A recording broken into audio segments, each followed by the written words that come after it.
Testing. Testing. Testing, 1, 2, 3. Here I am. Oh, you mad,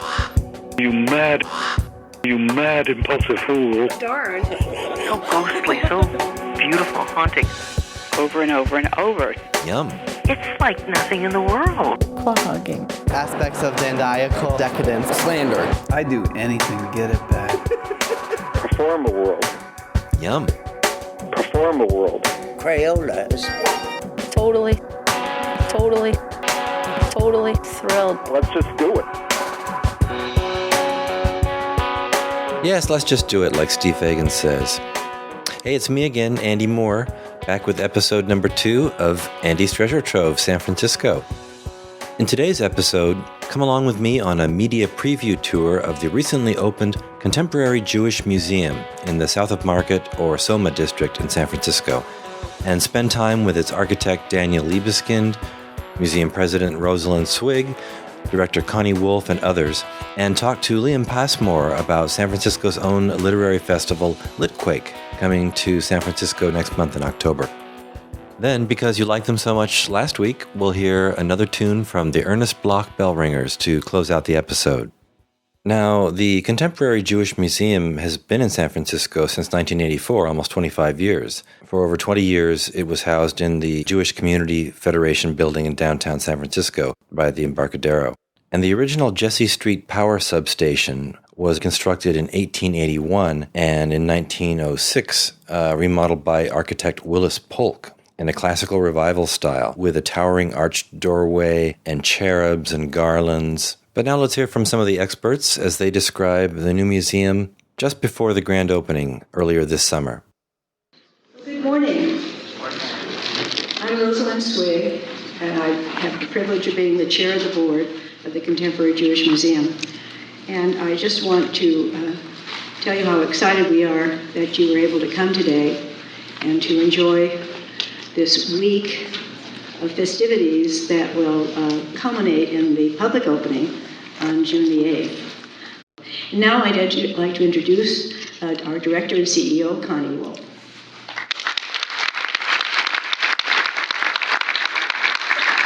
Thanks, Sissy. Welcome. This is my first time standing and speaking in this room, so it's really exciting. And I know that you're in for a treat today as you tour the building. Today you're going to see a lot. We have not only a beautiful building to introduce, but fantastic exhibitions. We have with us 4 of the artists who premiered their new installations for us. And I just want them, the 4 of them, they're sitting together. I would love for them to stand. We have Mierle, Laderman, Ukeles, Kay Rosen, Alan Berliner, and Ben Rubin. So we're just delighted.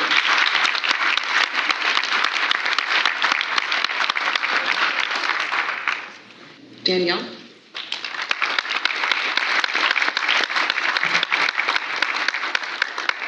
Thank you. It's such a thrill to be here and to have you share the building when it is opening. This building is not a regular building. It's a building in a great city, San Francisco. It's in the center of one of the most vital urban areas in the world.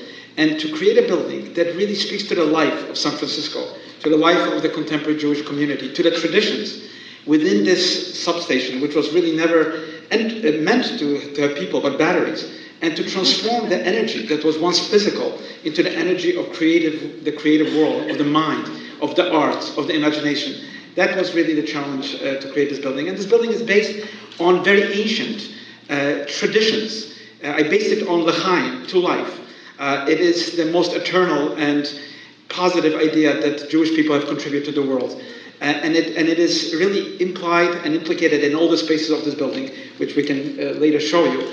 But in fact, the building has diverse places. It responds to the fantastic programs that are part of this museum, the exhibition spaces, the public spaces, galleries, places for installations, for meditation, for education. So again, it's been really a great honor, a lot of fun to work on this building, to create something that I think will be vibrant, and that will speak of the Jewish contemporary contribution to the world, will bring people together to this wonderful area of San Francisco. And I think it will be a museum that will not only contribute locally, but it will have a resonance in the world because of its creative idea, bringing together history and the new, bringing the old and the new together, and you will experience it in the spaces of this building and in every angle that you look at. So thank you so much.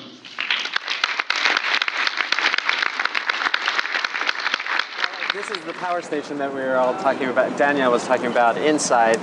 When we got the building, it was in very bad disrepair, and was an unreinforced masonry building, so there was a lot of work that went into making this building stable again. And there's a parking garage underneath here, 4 stories of parking below us.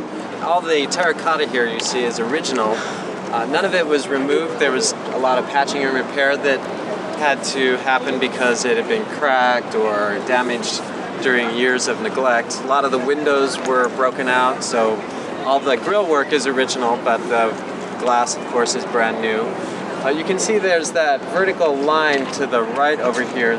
That's where there was an addition being built onto the power station in 1905. Part of it burned down, and then the rest of it fell down during the earthquake. And so from that point on, that was the new addition that was built after 1907, and then the facade was reconditioned at that point.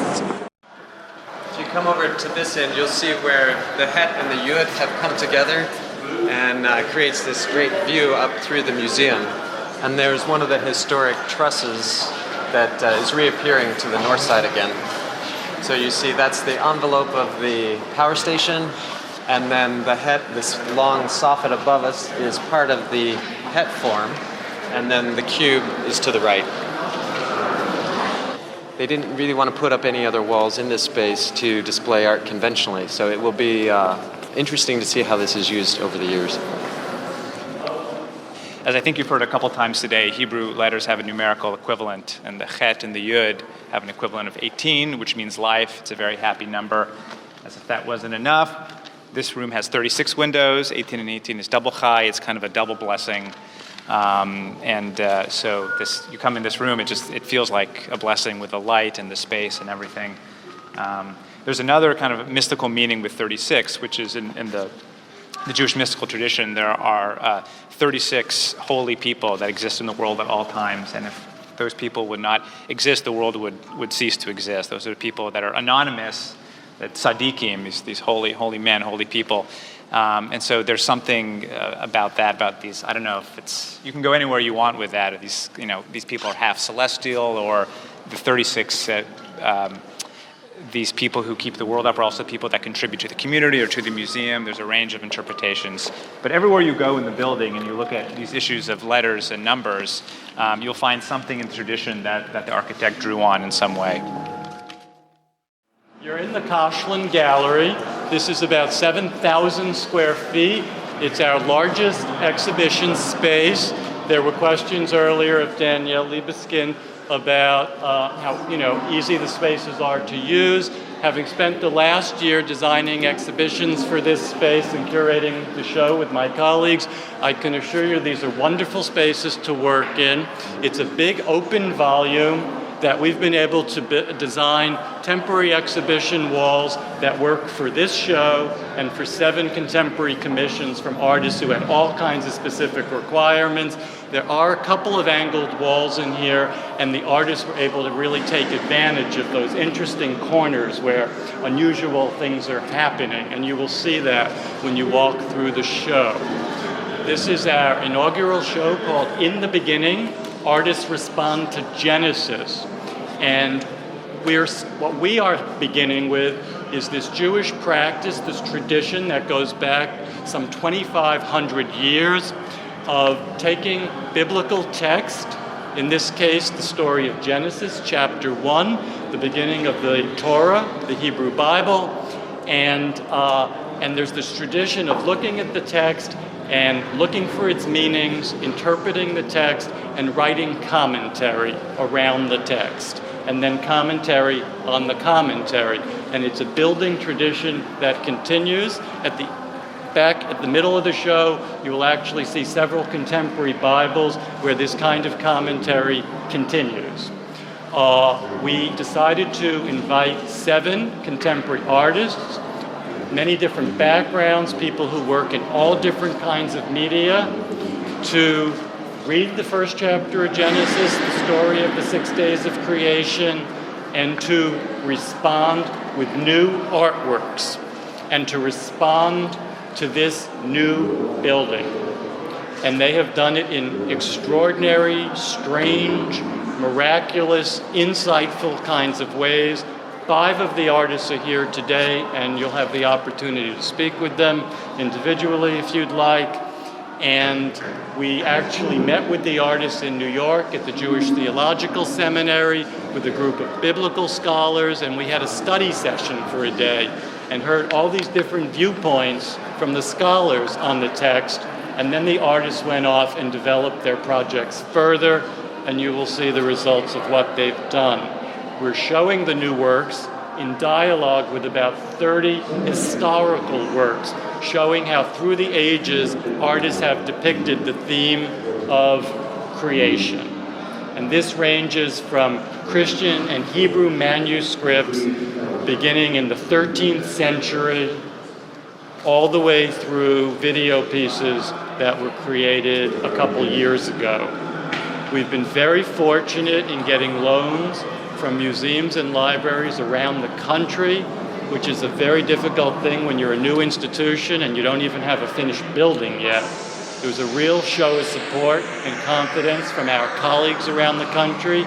We have works from the National Gallery, the Library of Congress, the New York Public Library, Los Angeles County Museum of Art, the Fine Arts Museums of San Francisco, the University of California, the California State Library, etc., etc. And it really is this amazing kind of dialogue between the old and the new, as these artists, in effect, are creating commentary on this text for the 21st century.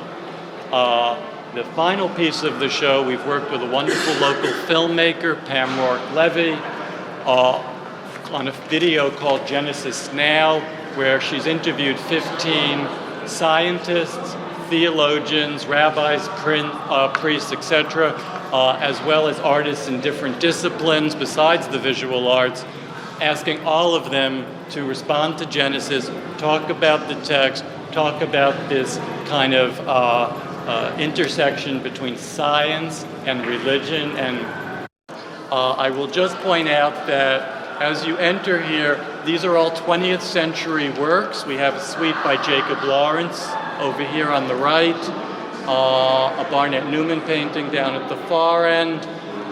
In the middle, there's a side gallery with real treasures that are in very dim lighting because they're so fragile. That's where the manuscripts are. And then in the side galleries are the contemporary works, and the video is in the back. I'll be around to answer any questions. Our assistant curator, Dara Solomon, who co-curated the show, will be around, and 5 of the artists are here to talk about their works with you.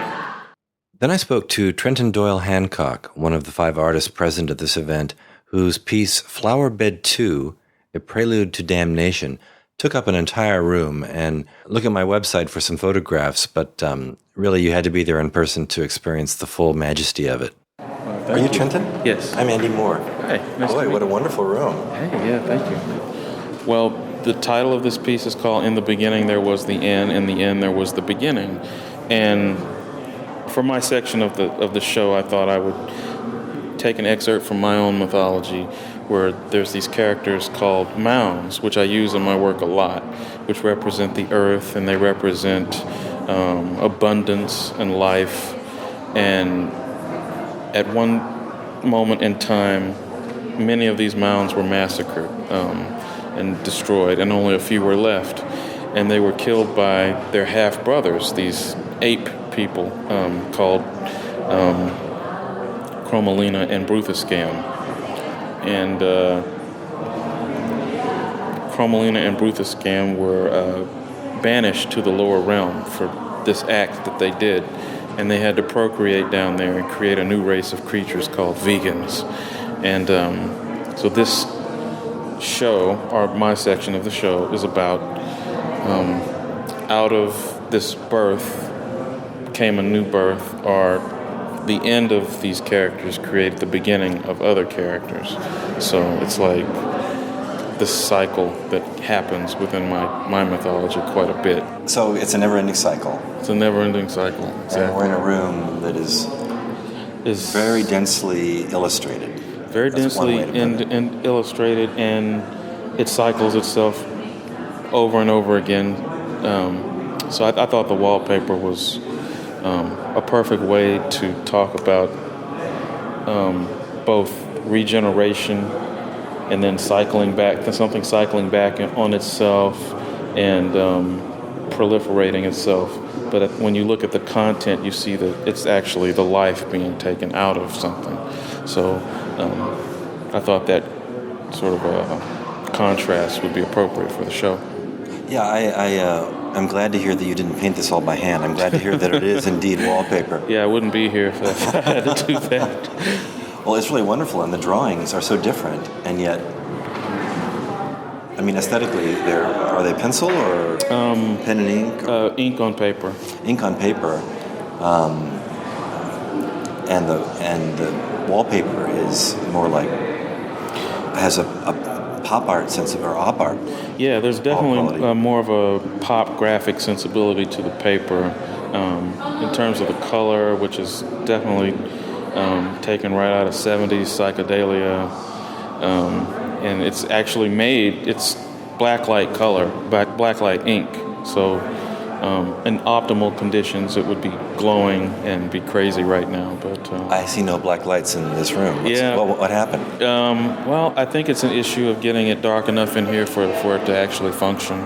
But and when I created the work, I created it on different levels, like for it to work under natural, just regular light as a graphic motif, and then also does this whole other thing under a different light.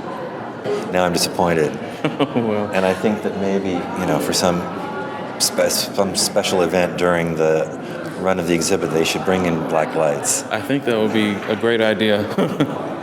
I heard that there's these blacklight flashlights that people can just tote around. Yeah, so that's a good idea. A great way to, reveal the exhibition in a new way. So. Well, as the artist, do you have much power to, influence a decision like that from the institution? Well, I can suggest it, but at the same time, there's so many channels that decisions have to go through before they become instituted. So we'll see. I'll suggest it. Thanks for talking to me. Hey, my pleasure. I really can't wait for Andy's treasure trove. Well, you'll just have to. Okay. But not long. Okay. My name is Alan Berliner, and I'm lucky enough to have been invited to create this installation called Playing God for the Contemporary Jewish Museum in their inaugural installation here at the old, now become new power station in San Francisco. The exhibition here is called In the Beginning, Artists Respond to Genesis. We're standing in front of 1, 2, 3, 4, 5, 6, 7. Nothing's arbitrary. Oh, I'm sure. Yes. 7 flat screen video displays. That's correct. And about, 15 feet in front of that, right in front of us, is a podium with 2 big buttons. One is glowing bright green, and the other, if someone touched it, would glow bright red. That's right. And you explained it as kind of a slot machine in a way, but why don't you tell us about the exhibit? Well, the interface, the nature of the game is that running behind every monitor, through every monitor is a better way of saying it, is the entire text of Genesis covering the first 7 days of creation. All 837 words is running behind each monitor. And when I press the green button, when you press the green button, it creates a kind of rapid montage of those words. You know their words. You can't read them a little fast, but eventually you get the hang of it. When you click the red button on the right, it actually then, in slot machine style and rhythm, makes the first monitor freeze on a word, then the second, then the third, then the fourth, then the fifth, then the sixth, and then the seventh. Now, in this case, the way it lined up is that the following sentence phrase was created. Creation is now declared a finished story. That's correct. But obviously I mined the text very deeply and created these phrases, some of which are prophetic, some of which are questions that God has for us, some of which are questions that we have for God. There are bits of wisdom in there, proverbial things. This is actually, this one, I like to think tweaks the whole evolution and intelligent design question.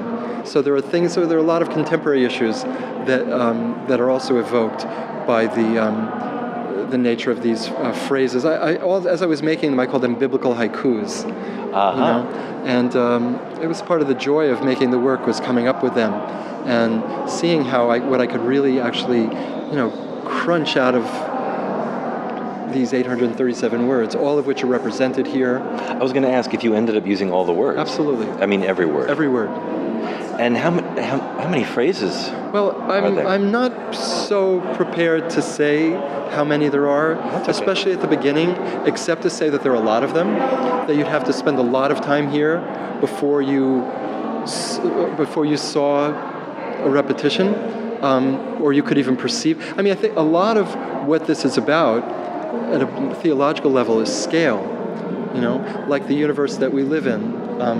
Is it ordered? Is it random? Do we have agency and choice and will? Is it live? Is it Memorex? All of those things. And it has to do with scale. I mean, there's stuff going on that we're not equipped with our eyes, ears, with our senses to perceive.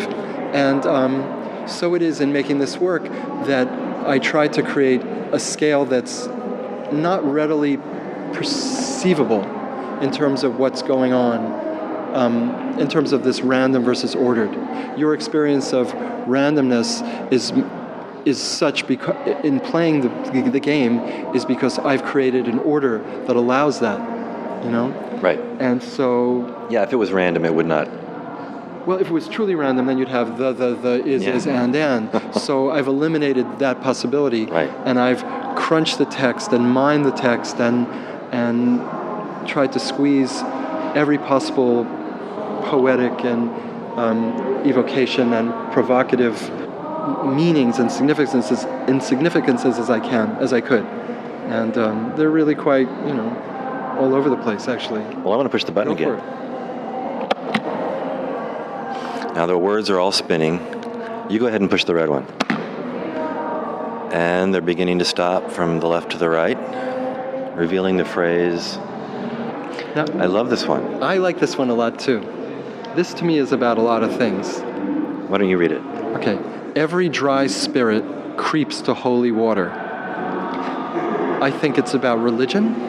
It's a statement about religion. I even think there's an implied thing here about alcoholism.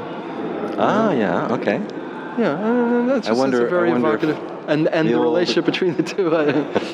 But nonetheless, I think this is about the possibilities that religion offers for people who need such things. I wanted to ask you maybe what one or two of the most unusual words or hard to use words you found are old-fashioned words. Well, humankind is a hard word to use. Void is an interesting word to use. One time I used it a lot, and then I tried to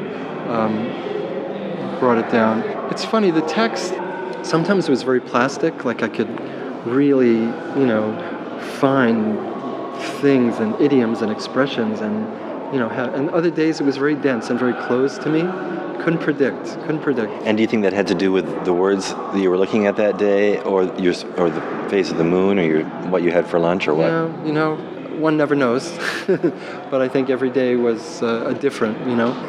You're reading a text. You're exploring a text. Perhaps the most explored, read, translated, interpreted text in the history of the written word, and that I'm finding things that may be in my way because I'm bound by my 7 monitors and I'm using it in this way I'm crunching things from the text that maybe no one else has seen yet, and that there's something authentic to this process that's, albeit aberrant and quite unusual, it's a kind of commentary on the Bible.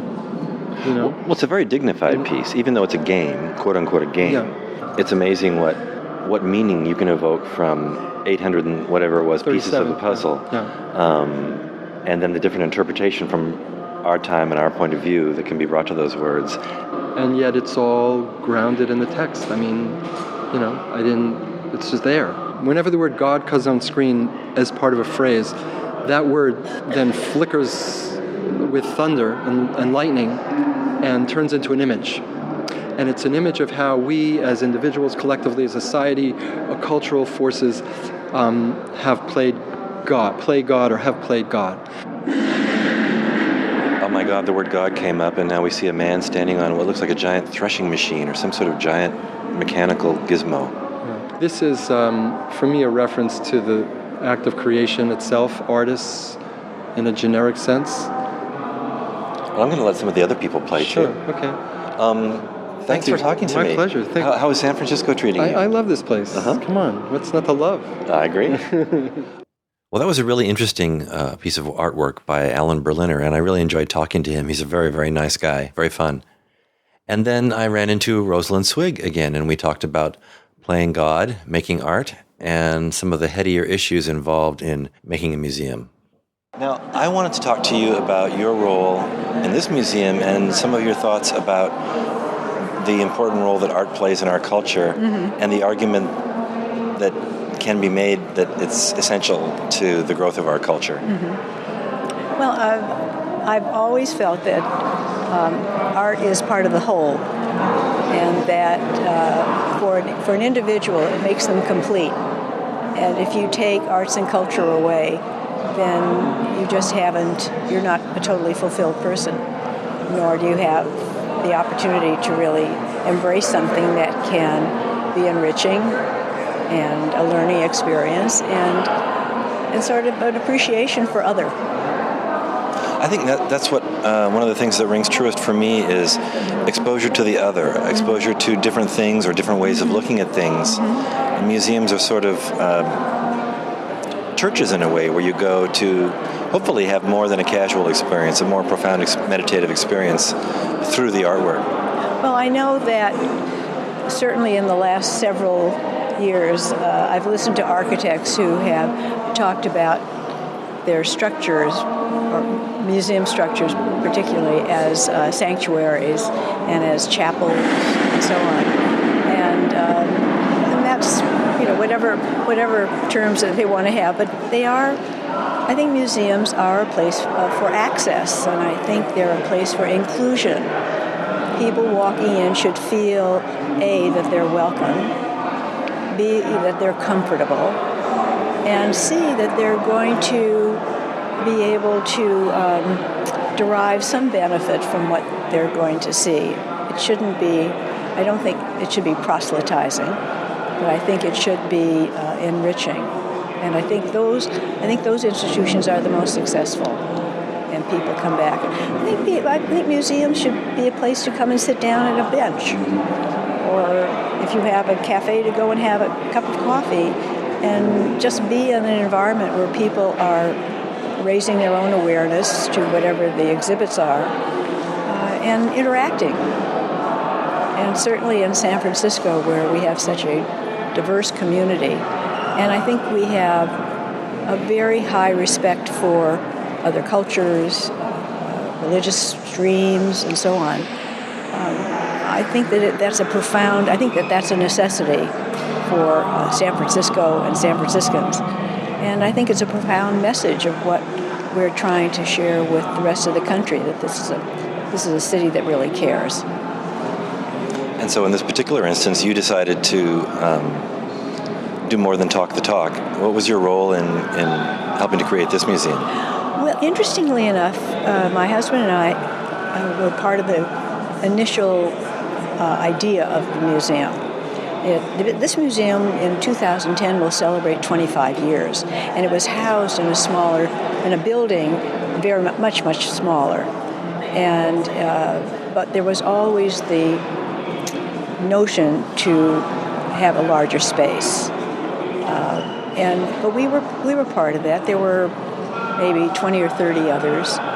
And so I've always had an interest in it. And then because of our interest in the arts generally, it was something that we felt strongly about. The building that it was housed in is called the Jewish Community Federation Building, which is an umbrella organization for about 45 agencies that are in the city.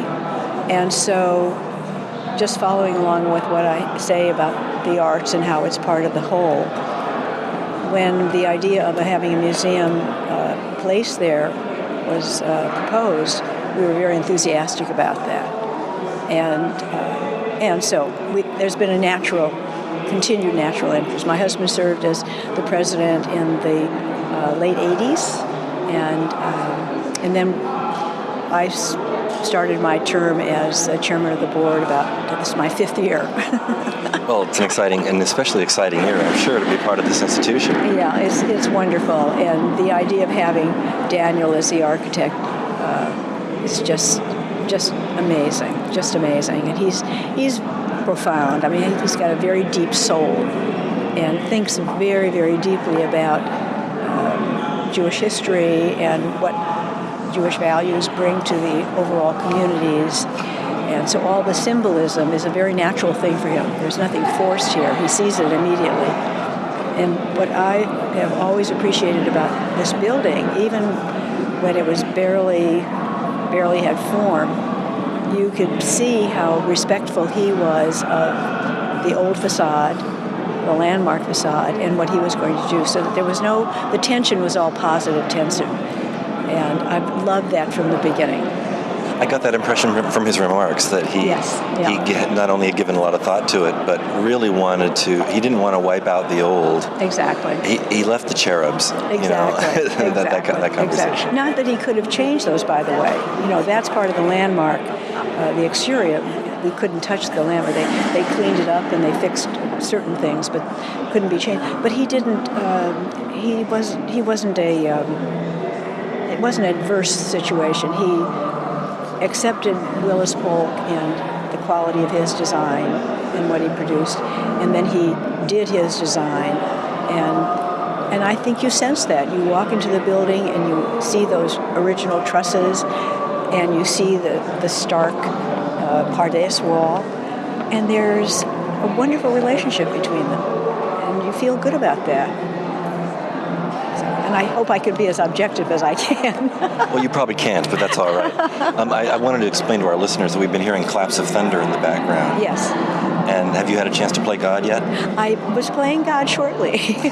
About 10 minutes ago, I was playing God. Oh, okay. It was interesting. It was really interesting. And the loud noise came on, the imagery came on, and I had told the artist that I had walked by the exhibit before and had pressed the buttons, but I had never had the imagery come on. So that was sort of a surprise. All I had were the letters that came on. I actually saw somebody jump back when that thunder pealed. They jumped back. It's kind of startling. If you're not expecting it, Well, thanks for talking to me. I look forward to Andy's treasure trove. I think it's a wonderful addition, and I think you'll have a lot of people looking at it and responding to it. Thank you so much. Okay, all right. Nice. Thanks again. Thank you. See you later. Hey, Andy. Hey, Liam. How's it going? Fine. How are you? Well, I'm good. I'm here to escort you downstairs to your next few interviews. I'll follow in your wake. Yeah. And remind me of over how many days and nights Litquake occurs. 9 days, October 3rd through October 11th, 2008. It's that big arts and cultural weekend here in San Francisco. You got Partly Strictly Bluegrass, you have Litquake, and of course the Blue Angels. So the trifecta. Well, this show is about art and culture, and I suppose the Blue Angels are a part of culture in a particular way. Yeah. I usually call the mayor's office and complain. Oh, do you? I've given up the last few years because it doesn't seem to make a difference. Yeah, it's like complaining about the color blue. Really. I call them the Blue Angels of Death, and being some sort of a worrywart, I imagine them accidentally crashing into the Golden Gate Bridge. And I always have that feeling. Yeah, they're anxiety-provoking. They're loud, anxiety. Screaming war machines is what they are. Right. Be sure to check out Litquake this year. And from Screaming War Machines, let's segue to All Things Bright and Beautiful, another tune by the Ernest Bloch Bell Ringers. And after that, I'm going to be taking off to Santa Cruz, California, where I'll be spending the next 2 weeks. And I'll be publishing episodes from there, from the public library in Santa Cruz, if I can work out the details. So look for another episode in about a week. And please tell your friends about Andy's Treasure Trove, San Francisco. I appreciate it. Bye for now.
All rights reserved. Andy Moore and Treasure Trove Productions.